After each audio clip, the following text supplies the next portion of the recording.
হিউস্টনের colony ridge এলাকায় যৌথ অভিযান চালিয়ে ১১৮ জনকে আটক করেছে আইস।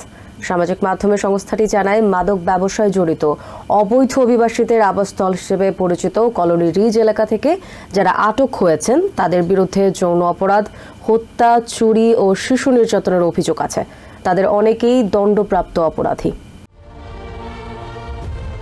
টেক্সাসে আটককৃতদের মধ্যে অন্যতম হলেন এল সালভাদরের নাগরিক ৩৯ বছর বয়সী ফ্লোরেন্টিন শেভেজ লুনা, যাকে আগে ৩ বার আমেরিকা থেকে বের করে দেওয়া হয়েছিল। তার বিরুদ্ধে এক অপ্রাপ্তবয়স্ক কিশোরীকে যৌন নির্যাতনের অভিযোগ আছে। এমনকি তার বিরুদ্ধে গ্রেপ্তারি পরোয়ানাও জারি করা হয়েছিল।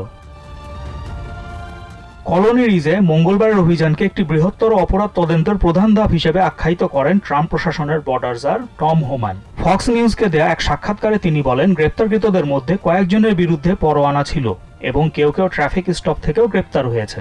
অবৈধ অভিবাসীদের পাশাপাশি মেক্সিকোর মাদক ব্যবসায়ীদের বিরুদ্ধেও কড়া হুঁশিয়ারি দেন হোমান। এদিকে লস অ্যাঞ্জেলেসে ছড়িয়ে পড়েছে আইস এজেন্টদের ছবি, নাম এবং ব্যক্তিগত তথ্য সম্বলিত পোস্টারগুলোতে স্প্যানিশ ভাষায় লেখা ছিল, এসব চেহারা থেকে সাবধান। আইস এজেন্টদের নাম, ছবি এবং ফোন নাম্বার যারা ফাঁস করছেন তাদের সীমা লঙ্ঘনকারী আখ্যায়িত করেন বর্ডার জার।